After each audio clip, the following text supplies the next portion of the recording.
26-ի կառնան հրավեր ուղեց արդեն վարչապետ Փաշինյանը, բայց այդ հրավերը դակավին պաշտոնական պատասխանը չստացավ։ Պարզապես առաջարկ մներ, հրավեր մներ, բայց հրավերին ընթացք պիտի դրվի, թե ոչ,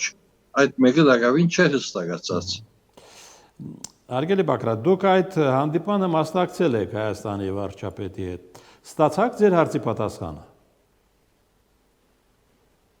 Որոշ չափով, այո, մեզ համար շատ հասկանալի է վարչապետ Փաշինյանի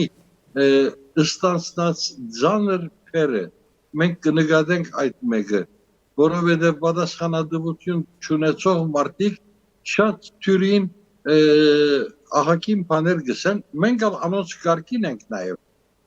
Ես իմ հարցումին մեջ վարչապետին թիմեցի ըսելով, որ ծեր դիմաց եթե քազաններ գա,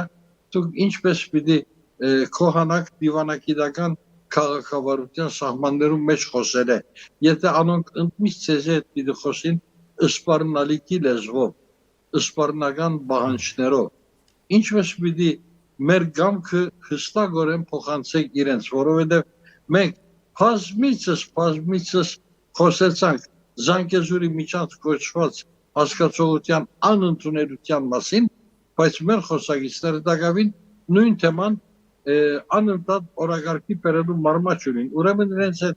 որ լեզվով պետք է խոսին, որ հասկանան եւ հրաժարին։ Այս էր իմ հարցումը եւ վարչապետը բնականաբար ինչ որ մենք գիտենք Արցախյան երկրորդ պատերազմի բարդությունով ավարտել են ի վեր միշտ կխուսափի ռազմադենչ ելույթները